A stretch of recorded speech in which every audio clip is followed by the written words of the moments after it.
Bonjour à tous, me revoilà aujourd'hui pour une nouvelle vidéo. Donc dans cette vidéo, je vais vous montrer comment poser des pigments liquides. Donc vous pouvez voir sur les réseaux depuis quelques temps, plusieurs marques ont sorti des pigments liquides. Donc moi je m'en suis procuré de deux marques pour pouvoir tester deux marques différentes, voir s'il y avait des choses qui pouvaient différer d'une marque à l'autre. Donc là j'ai ceux de Slovianka, donc eux ils ont 6 teintes en tout. Et ensuite, ici, les petits flacons que vous voyez, ceux-là, je les ai trouvés sur le site Ossibel. Donc, au niveau des textures, justement, eh bien, on a deux textures différentes. Par exemple, ceux de Slovianka sont vraiment très liquides. Je vous montre ça de plus près. Donc là, vous voyez, c'est vraiment très liquide. On peut peut-être pas le voir à l'écran, mais c'est liquide comme de l'eau. Alors que les petits flacons que j'ai trouvé sur le site Ossibel,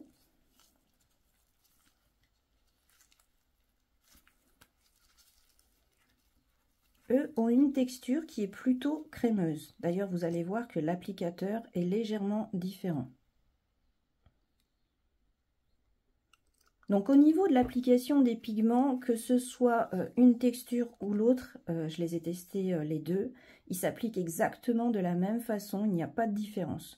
Donc je vais vous montrer comment poser ces pigments en prenant ceux de Slovianka qui sont vraiment très liquides et qui sont peut-être plus difficiles à poser pour des débutants. Donc la démo, je vais vous la faire avec ceux de Slovianka. Et comme j'ai eu le temps de tous les poser sur nuancier, je vous montrerai en plus toutes les couleurs posées sur nuancier, puisque Slovianka a donc 6 couleurs. Et sur le site Ossibel, les petits flacons qui sont un petit peu sous forme de crème, eux, ils en ont 5. Donc là, vous pouvez voir justement à travers les flacons qu'il y a des différences avec nos 5 teintes. Ça peut être au niveau des reflets qu'on voit des différences. Vous voyez ici, là, ça fait plus jaune, vert, avec quelques reflets qui sont légèrement roses, alors que celui-là est vraiment très foncé. Donc pour cela, je vous poserai tout sur nuancier et je partagerai soit dans un petit short sur YouTube ou soit sur Facebook en photo. Je verrai comment je vous partage les teintes pour vous montrer les couleurs de ces petits flacons. Donc, je vais vous montrer comment réaliser une pose de pigments liquides. Donc, pour que vous puissiez mieux voir ce que je fais, je vais tout simplement les poser sur une couleur noire. Donc, première étape, on pose notre couleur de fond. Donc là, je vous pose un noir parce que c'est la couleur qui va mieux faire ressortir le pigment de façon à ce que vous voyez bien à l'écran ce que je vais faire. Mais il faut savoir, vous pouvez poser votre pigment sur la couleur que vous voulez ou même sur simplement un cover. D'ailleurs, vous allez voir après sur les nuanciers que j'ai préparé des nuanciers où on voit 3 fonds différents. Là, c'est vraiment pour que vous puissiez mieux voir ce que je fais. Donc, il faut penser à non seulement bien appliquer votre couleur, mais lissez-la correctement et pensez toujours à enlever les défauts de surface. Si vous voyez des poussières, si vous voyez le moindre petit défaut, il faut l'enlever. Sinon, avec les pigments, tous les défauts ressortent. Donc, pensez bien à enlever tous les potentiels petits défauts que vous pourrez avoir. Je catalyse pendant 30 secondes.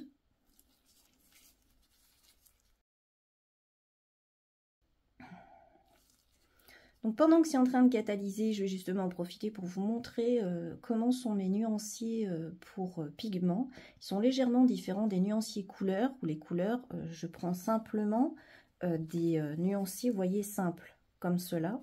Alors que pour les pigments, je les pose sur 3 teintes différentes.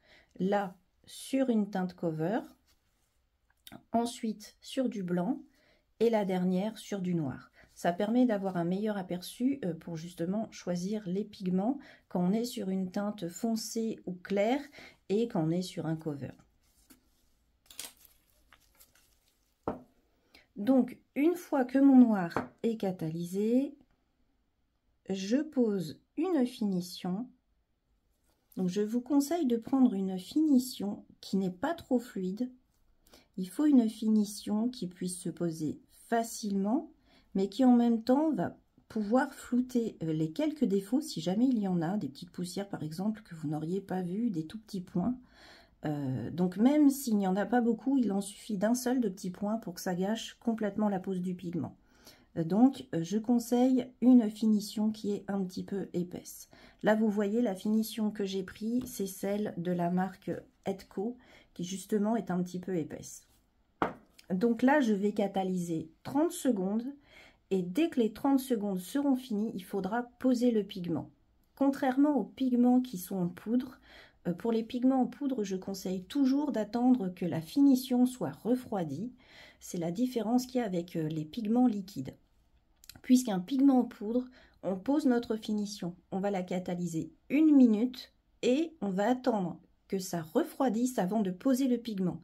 Pour les pigments liquides, c'est le contraire. On va catalyser que 30 secondes et on va tout de suite poser le pigment sur la finition qui est chaude.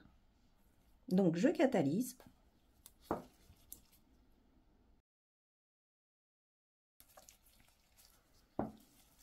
Donc ensuite, je vais prendre mon pigment et vu que c'est un pigment qui est très liquide pour le Słowianka, pensez à secouer un petit peu. Si vous ne secouez pas, forcément, il risque d'y avoir plus de pigment dans le fond du flacon que dans la totalité du flacon. Donc pensez à secouer un petit peu pour que le pigment puisse se répartir dans tout le flacon. Donc voilà le pigment que je vais poser, c'est le numéro 1.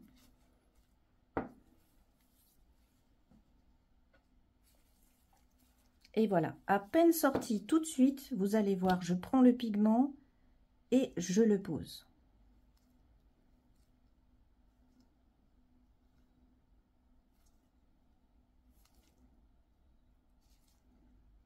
Et vous pouvez en repasser, il n'y a aucun problème. Ensuite, on va prendre par exemple un pinceau silicone. On pourrait aussi prendre un petit embout mousse, ça fonctionne tout aussi bien. Et on va frotter. Et quand on frotte, notre pigment est posé. Donc on frotte correctement partout, on n'oublie aucune zone.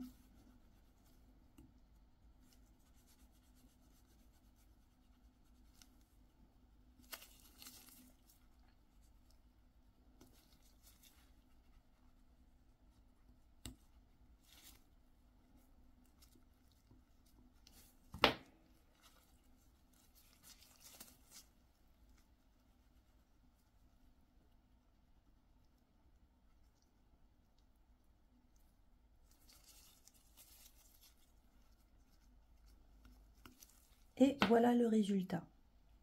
Et si jamais vous voyez qu'il y a comme des creux, eh bien vous avez la possibilité d'en repasser. Vous allez voir, je vais en remettre. Ça risque rien du tout d'en remettre. Si jamais vous avez des petits creux, vous reposez encore une couche rapide et vous recommencez. Vous voyez, ça fait aucun défaut. Vous pouvez en remettre, il n'y a pas de problème.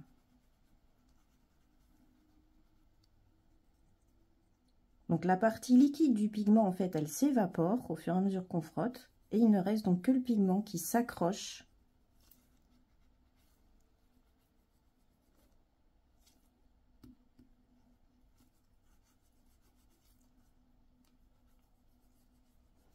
Donc une fois que le résultat nous convient,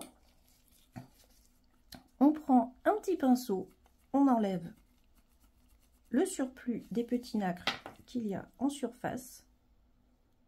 Voilà. Et on va poser tout simplement une finition pour protéger notre pigment.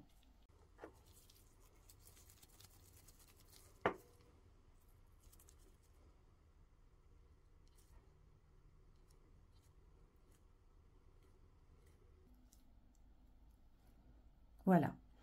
Et cette fois, je vais catalyser comme toujours pendant 2 minutes puisque ce serait ma couche de finition finale.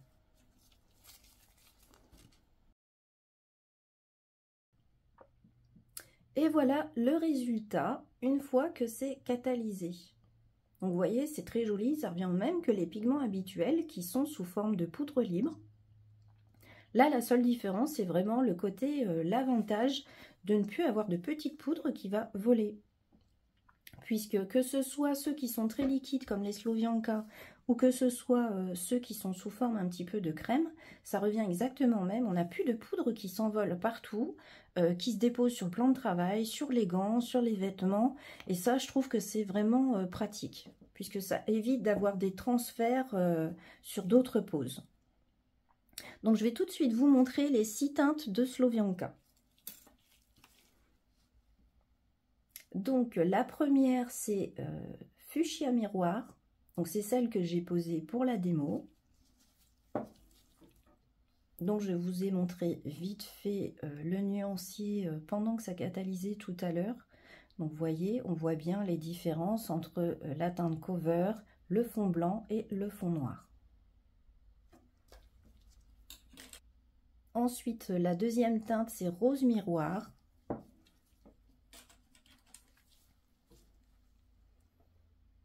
Donc la Rose Miroir, vous le voyez surtout au noir. On voit que la différence, c'est surtout sur l'effet rose. Ça fait une teinte qui est un petit peu plus prononcée pour le rose. Regardez bien là, on voit plus le rose. Pour la teinte numéro 3, c'est Caméléon Miroir.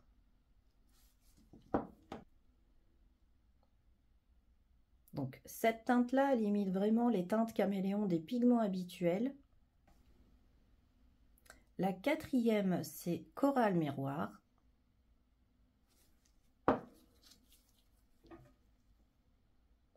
Donc elle, on voit avec la partie qui est foncée ici que c'est plus des teintes qui vont virer vers l'orangé au niveau des reflets. Bon, plus la couleur sera foncée et plus on verra la nuance orange, parce que vous le voyez sur les autres teintes, c'est beaucoup plus discret. C'est pour ça justement que je pose mes nuanciers de cette façon. La teinte numéro 5, c'est Gold Miroir.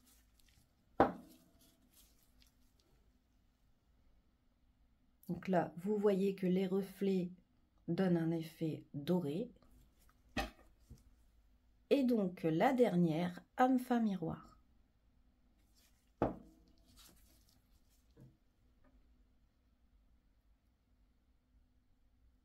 Qui, elle, donne des reflets plutôt argentés.